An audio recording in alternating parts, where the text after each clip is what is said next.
are now listening to the War Report Podcast Network. What's up, everybody? Welcome back to the College Loop Podcast. I am Dylan Larck. Hey, what's on Twitter? He talked about the latest Auburn athletics news.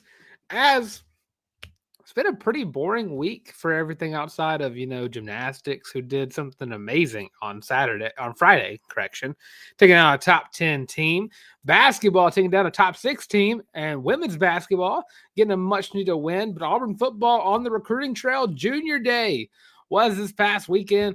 I didn't do my due diligence of going through the extensive list of athletes who were at Auburn's Junior Day, but Auburn is currently working towards the class of 2027 as much as they are working for the class of 2026, even getting a commit. And this is something I didn't put on my agenda for today's episode, but it did happen today or yesterday as the show's coming out. I do want to thank everybody for supporting, as so stuff happens, and it could not live stream on Sunday. So Auburn did pick up a commit of, I don't know how to really say, a 2026 running back in Omar Mapson, who has reclassified to the class 2025, 3-star running back, 5'9", 200-pound back, listed as the 59th running back in the class of 2025, going to 24/7.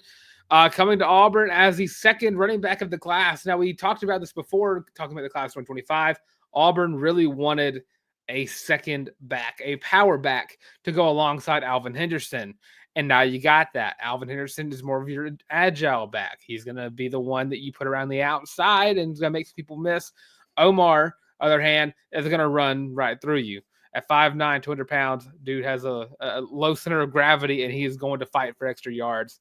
It's a great pickup for Auburn. It's a much needed guy that needed. You missed out on some guys, like Usman Chroma, and you struck gold by getting a guy who reclassified to be in this year's recruiting class. And people wanted him. Alabama sent him an offer whenever he reclassified, but Auburn got that recruiting win as well. And it also helps. He's also from Auburn. He's an Auburn High running back. So, yeah, big ups to Auburn football. It didn't really affect – I don't think it affected their recruiting whatsoever. The 3 stars don't really, but I think he's going to develop nicely. Auburn really wanted a power back to go in that class, and they got one. So, recruiting update out of the way. Now, the meat and potatoes of today's episode, we're going to be talking about the 2025 season, as we were talking about throughout the remainder of the offseason. I don't think Auburn's been ranked in about 2 years. Even I think it was going to the Cal game that might have been ranked, if I'm not mistaken. But it's been a hot minute. Auburn is a top 15 program all time. It's very rare to go throughout a season where you don't see Auburn at least somewhere in the top 25. And, you look at next year, and I would have to say next year is a manageable season. It's manageable. And I've said this before. I think my way too early prediction for Auburn football is 8-4. So I obviously think Auburn is a good enough team to be ranked next year, strictly because my record says so. Looking at the schedule, when exactly does Auburn get ranked? Now, a 4-0 Auburn team does have some sway with voters, as you would probably assume. I think Auburn goes into Baylor, and I think you find out Auburn has possibly found a mojo early on. You take on a Power 5, Power 4 team early on in the year, and you seem to understand what a team becomes later on. Of course, week 1 doesn't tell you the full story. Baylor could not be a good team next year. They went 8-5 this past year. They were very, very solid. They were not very good against ranked teams by any means. But if Auburn gets that win, I assume it'd get some pity votes, maybe 1 or 2, not a lot. Auburn's got a lot to prove next year. I would assume 1 or 2 AP voters would be like, well, maybe Auburn's good. So I'll go ahead and throw a vote just so I can look good whenever people go through about who voted who early on. And then you go into the next week and you look at Ball State. Ball State's not going to get Auburn ranked if Auburn takes down the Cardinals. You look at week 3, South Alabama. Again, I don't think a 3-0 Auburn team taking down South Alabama and Ball State gets Auburn ranked. I think it gets you some votes. Maybe a couple.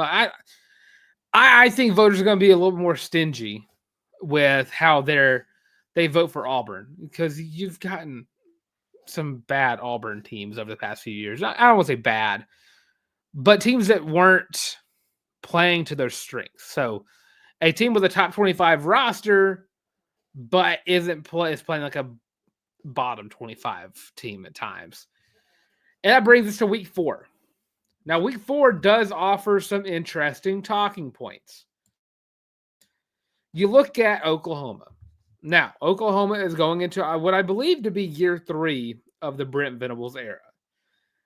Now, my opinion on Brent Venables is I don't think he'll be at Oklahoma much longer. I think he'll be getting a nice little buyout check at the end of the season or some point during the season.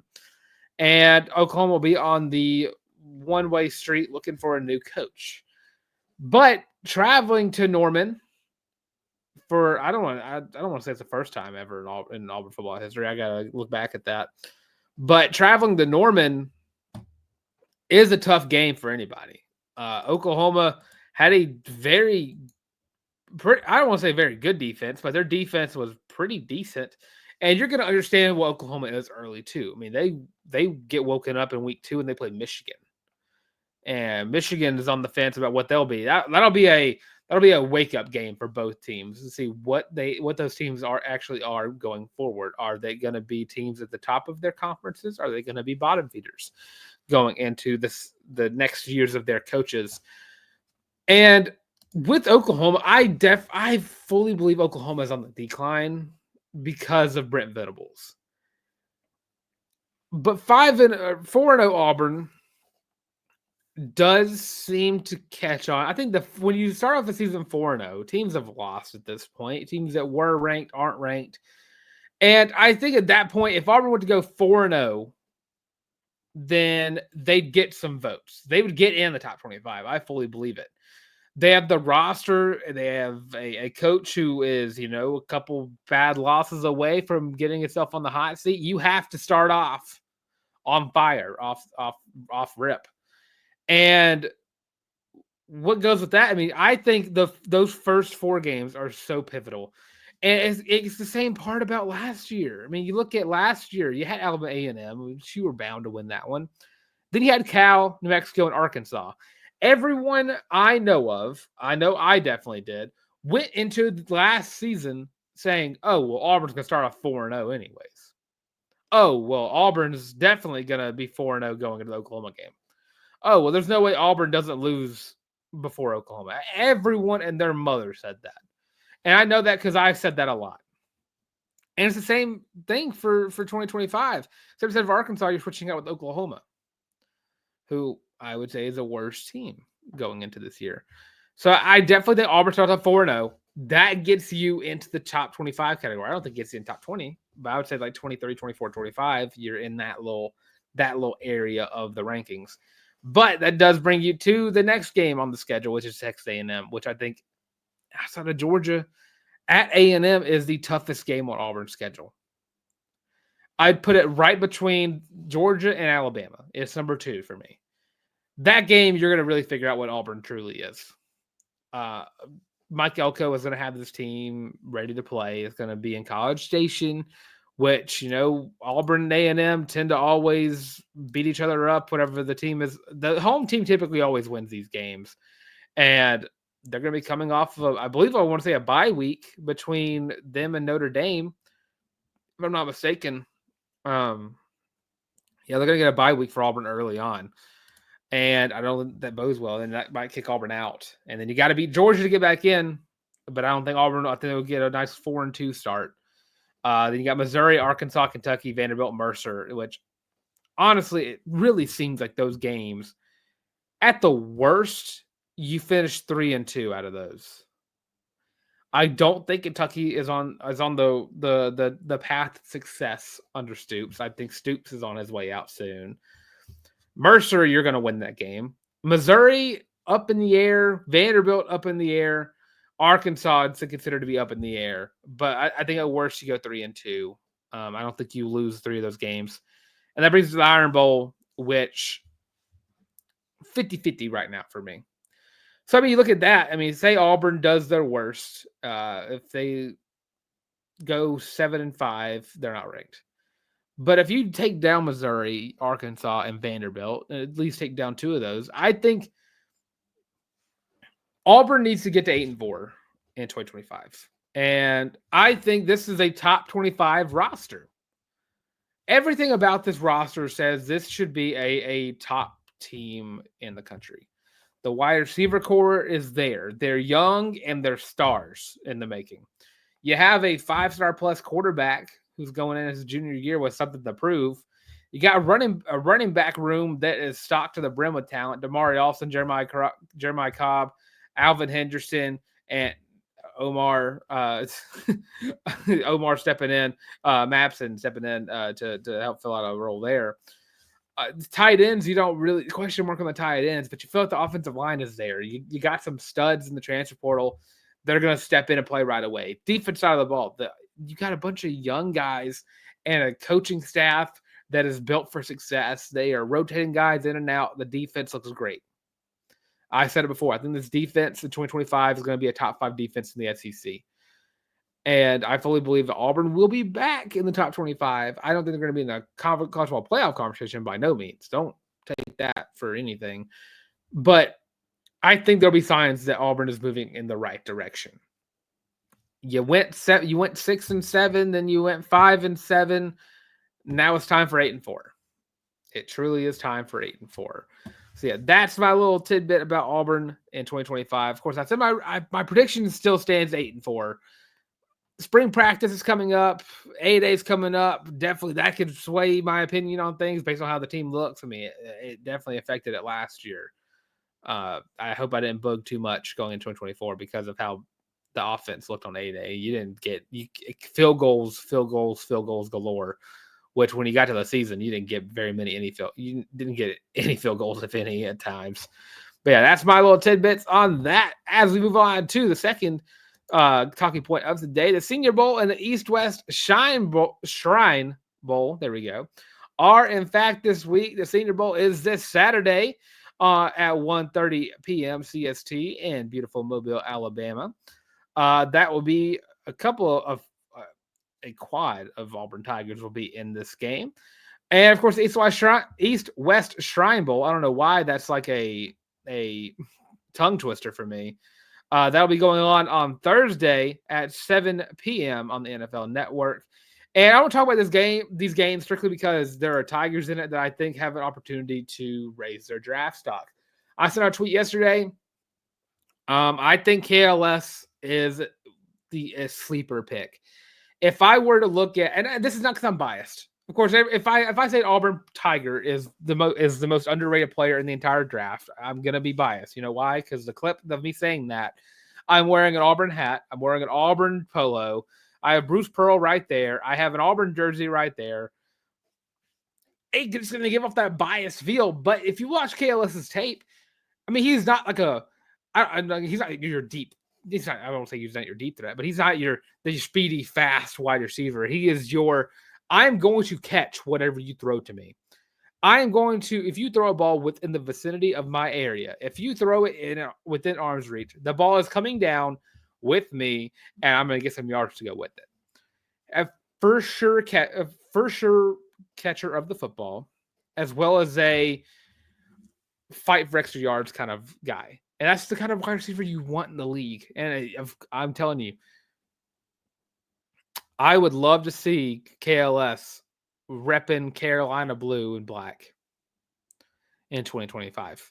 I would love to see it. I want to see it. I would also love to see Bravado Fairweather, but I don't want to be too egregious about that. KLS would be the pick I'd want. Out of all the Tigers in the draft, KLS is number 1 for the Panthers, at least. Number 2, probably Quez, the running back with Chuba. But yeah, I'm kind of looking around, and KLS has kind of been taken over from what I've been seeing at the Shrine Bowl, making a lot of great catches. I was reading through, just trying to do some research on it, and some people have said that he's straight unguardable, which he is. He showed that at Auburn. And, you talk about the Senior Bowl, which is Saturday. You got guys like Eugene Asante, which I think Eugene has a great opportunity to raise his draft stock a lot. Quez, I think, can raise his draft stock a lot. I think a lot of these guys are going to need the combine to do that too, especially Quez. A lot of running backs in this draft class. And This was where I probably would be a little biased saying this. I think Quez does not get enough love from the analysts. I would honestly say I would take Quez over Ollie Gordon. I'm just saying. And I've seen people just rank him above Quez, and I just don't believe it. Of course, Jalen McLeod, I think, has an opportunity to show that he's one of the best speed rushers in the class, but I would have to look at that one a little bit more. But I definitely think I don't think a Tiger not in the that's not in the draft or in the pool is not going to get drafted. I think Eugene has done enough to prove that. I said that, but I don't think Austin gets picked. I think he gets a look in a practice squad, and I think he can make a roster. But I definitely I think Quez getting picked up probably later. Probably all the guys are going to pick up late. McLeod definitely going to get picked up, and then of course Keandre Lemon-Smith, dude, at the highest his talent, like peak KLS should be a first round wide receiver. He should be. It's baffling me that he doesn't get that love. But of course, if you want to watch the Senior Bowl, again, it's on Saturday, February 1st at 1:30 p.m. CST. If you're watching for your favorite players, it's worth the watch. But other than that, it's pretty much just a time for coaches to talk to players and do some early scouting before the draft in a couple of months. I think that I know the draft is in April because it's always around my birthday, but I don't exactly know what date it is this year. So I'm going to look at that real quick. April 24th to 26th. So you just missed my birthday. It's on the 28th. So yeah, I love the draft. I'm one of those sickos that watch all 3 days of it. It might also be because I make the graphics for a lot of the guys, or for the college loop pages, of course. I said a lot of the guys, because I like watching where the Tigers go off, even if they're not with the Panthers. I always try to keep up with them. Derek Hall had a great year. If anyone did not watch the Seahawks this past year, so yeah, and of course the Shrine Bowl is on Thursday. You'll get to see KLS as well as Peyton Thorne will also be in the East-West Shrine Bowl. I think Bravado Fairweather also in the East-West Shrine Bowl as well. So stay tuned for that. If you want to watch those guys one last time in an Auburn helmet, there you go. I don't know exactly when the Shrine Bowl, it says it's going to be played on the NFL Network, correct? Is that what I said? Yeah, it'll be somewhere. It'll be somewhere if you want to watch it. So yeah, stay tuned for that coming up very soon. Former Tigers getting their chance to move on to the pros. We're doing a quick little break. Let's have this break. We'll talk about some Auburn basketball, some basketball talk I didn't get a chance to talk about on Sunday. And then we'll wrap up this show talking about some Auburn Gymnastics who, they're gymnasty this year. So stay tuned and we will be right back.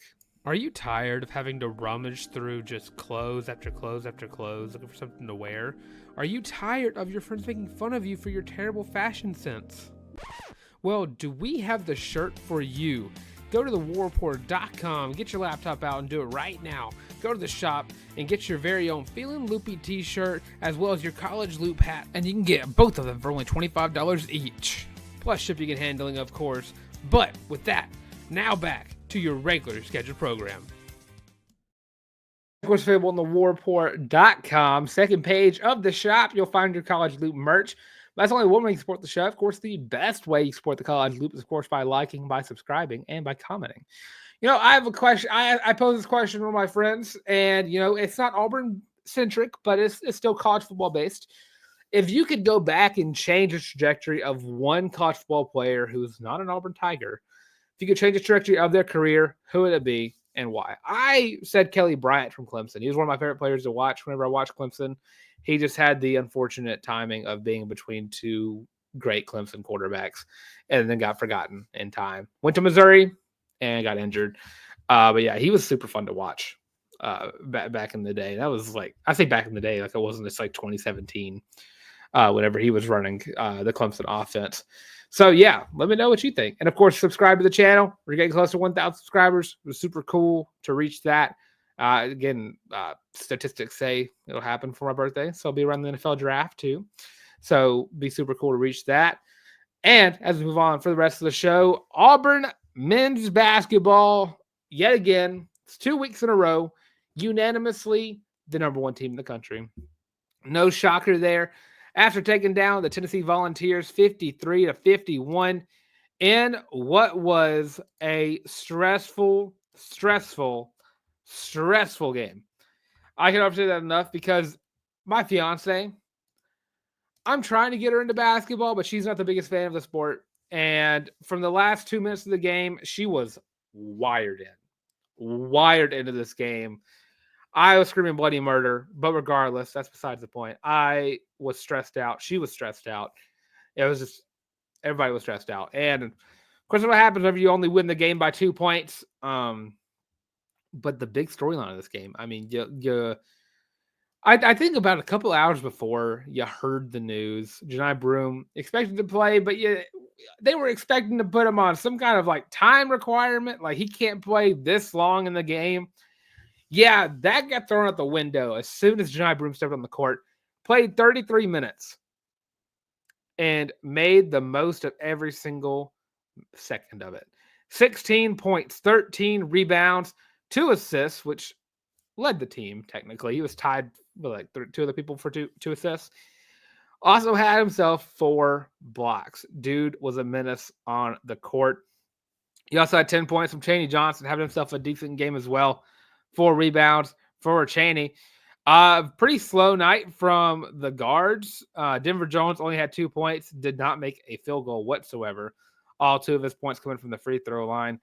0 of 8 from the field, 0 of 5 from the 3-point line. CBM had himself a pretty quiet night, 7 points, but made the mark on defense, as well as Denver Jones. I mean, this was a very heavily defensive game, and of course, Auburn has one of the best defenses in the country. So even when these guys aren't scoring a lot of points, they're making the most of everything. I mean, Chadwick Mazzara, 7 points, 5 rebounds, 5 defensive rebounds at that, as well as 2 blocks for himself and 2 steals. Miles Kelly had himself 6 points. One of those, 3 out of those 6 points was, of course, the game winner.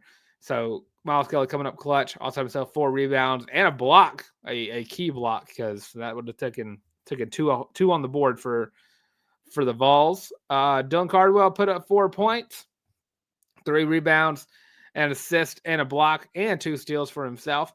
Todd Pettiford, 8 points for the freshman, did not make a single 3-pointer. But had himself 2 rebounds, an assist, and had 3 steals, which led the team. There's some drama going on the court. I didn't get a chance to see it. I was working on something apparently when this happened, so I missed all the drama with Ja'Kai Howard. So I'm not going to speak on it. Hopefully, BP talked to him. Ja'Kai's got a lot of talent, and he'd be super pivotal for next year's class, which you got to be coachable and that. So I hope everything got settled with that, but I'm not going to speak too much more on the drama that happened on Saturday. So up next for Auburn basketball on Wednesday, they'll be taking on the LSU Tigers, who are one of I think they're the 14th team in the SEC, if I'm not mistaken. Yeah, they are. They're 12-7, 1-5 in the conference. And it's hard for me, after I watched Auburn play against Tennessee, to not ultimately just go like, yeah, they're going to win this game. But I don't want to get too bug about anything. Of course, they got a guard in Cam Carter who can score from anywhere, almost shooting 40% shooting 43% from the field, 4% from the 3-point line, averaging almost 18 points a game. You also got guys like Jordan Sears, who's leading the team in assists, but only by 2.9, which I think is absolutely crazy. That's leading the team in assists. I got basically 5 guys who are averaging 10 points or more in the game. They don't really have a solid rebounder. LSU's not a good team this year. That's just the point about this game. It's definitely one of the weaker teams Auburn has played thus far. Because we played South Carolina, they played you tough. I expect LSU to put up a fight. I expect them to give Auburn issues. And they gave Alabama issues. I wouldn't expect anything less of LSU. This game is going to be in Death Valley. So Auburn always plays their worst games on the road. You're looking at Texas, you won by 5. You're looking at South Carolina, you won by 3. You're looking at Georgia, you won by 2. And now you got LSU, who is in much need of a key win anywhere. Didn't get it versus Bama, but you play the number one team in the country. You're going to play your best version of basketball you got available to you. But yeah, I think Auburn's going to win this game. I don't know how, not know how, but I don't know how they're going to, by how many they're going to win. Just because this team is off the rails at times. They'll win by 22 one week, and then they'll win by 2 the next week, and then they'll win by 2 again. Auburn will win this game, whether it be by 1 point or whether it be by 25. It's somewhere in that mixture. It's hard to predict this team at times, but the constant is Auburn basketball will get the dub. Of course, we'll be talking about their next game after LSU on the Thursday show and recapping the LSU game as well. They play number 23 Ole Miss on Saturday at 1 o'clock p.m. CST. Of course, LSU will be at 6 o'clock p.m. on Wednesday on the SEC Network. So stay tuned for that game. Now, Auburn women's basketball getting a huge win over the Florida Gators. And I'm just, for some reason, have lost there it is. Taking down Florida 74-51. A 23-point win over a Florida Gators team who, again, not very good. I was pleasantly surprised by this game. I have been waiting for someone to step up besides Deona Gaston, and Yuting Dongson, but it just came up out of nowhere. And I say it came up out of nowhere. She was a baller in China. Was slow the first game she appeared in, and then after that, she's been taking over. Deona Gaston put up 18 points this game in 28 minutes. Yeah, Yuting Dong coming in 26 minutes, 16 points, 4 of 7 from the 3-point line. Absolute terrific performance. Auburn did not miss a free throw in this game, which gave you only get 8 out of those. Shot 50% from the 3-point line, which is what the key for Auburn's success is shooting well from beyond the arc. Able to do so.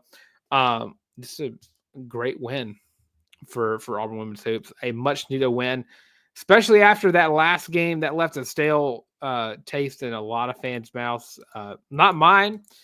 I did see a lot of people tweeting out that Coach Jay should be on the hot seat. I didn't understand that. This team has dealt with a lot. Injuries galore.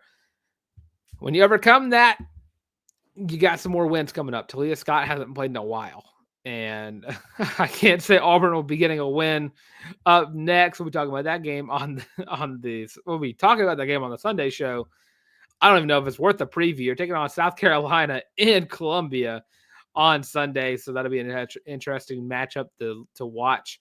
But if Auburn can be competitive in that game, you can feel confident going forward against Texas A&M. But you got a tough stretch of games, and you got some games that you need to win if you want to make the tournament. Of course, I fully believe this team was going to be a tournament bound before the season started, but injuries happen, basketball happens. It's fine. Coach Shay's getting another year, and she'll get a chance to prove herself. Just need everybody to get healthy. That's the key part of this team, is just health not being available to them. So yeah, huge win over Florida. Much needed. I look ahead. I mean, they got what? How many games is that? They got 5.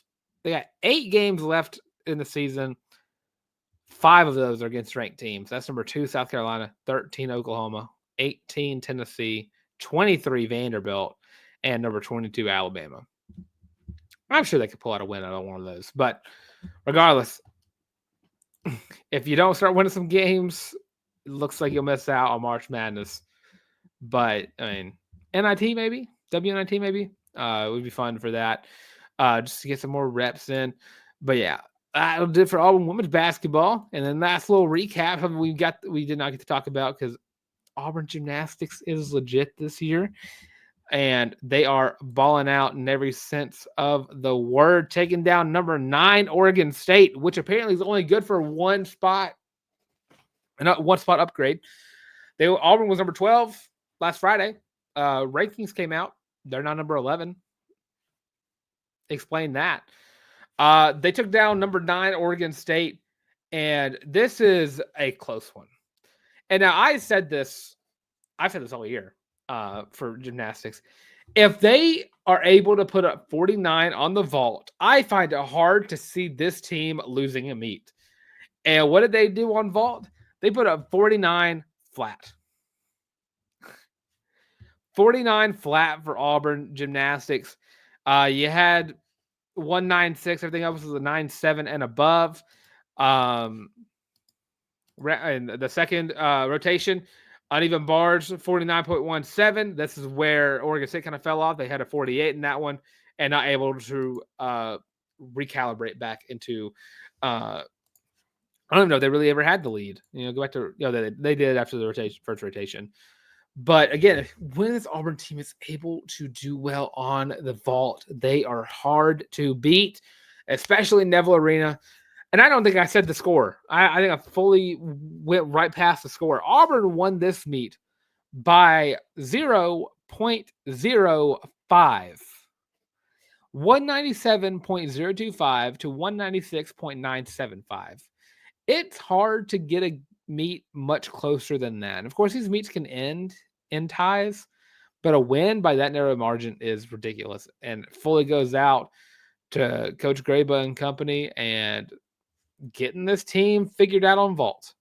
It didn't happen last year. That was their big issue last year. That and beam. But this year, I mean, they've been pretty like dead set on 49s across the board. And of course, it's really hard to lose whenever you're putting up 49s. Of course, Auburn Gymnastics up next. SEC play back into action. Got the Kentucky Wildcats at 6 p.m. CST on SEC Network Plus. I read that completely wrong. And of course, next week, the Deep South's oldest rivalry of gymnastics. I'll be in attendance for that game. That meet, correction, sorry. Of course, if you see me, let me know. But yeah, I'll be in attendance for that meet on February 7th. But Auburn Gymnastics is really good. Their only loss in the year is to the number one team in the country, Oklahoma. Of course, I got to play Oklahoma again. a couple of, I think at the end of the month, February. So yeah, super stoked for Auburn Gymnastics, performing extremely well. That's going to do it for some other College Loop podcast. Of course, let me know what you think of Auburn football. Are they going to be a top 25 team in 2025? And if you can go back and change the trajectory of one non-Auburn player in college football history, who would have been and why? Do you want a player who was given up on, turns around, turns to a star? Let me know in the comment section below. And of course, give me predictions for Auburn basketball versus LSU on Wednesday. Let me know if you think the Tigers are going to squeak out another win or get a blowout. One of the two. It's bound to happen. One of the two is going to happen. Knock on wood. With that being said, this is this summit of the College Loop podcast. Don't forget to check us out on social medias, Twitter, TikTok, Facebook, Instagram, the works. All is at The College Loop. You got me on Instagram at Dylan Larck, DYLENLARCK. Got me on Twitter at your boy Tank, at YABOY, the Tank. And of course, you got us on audio versions of the show on Spotify Podcast, Google Podcast, Amazon Music. Now, with all that being said, this is watching some of the College Loop podcast. And as always, War Eagle.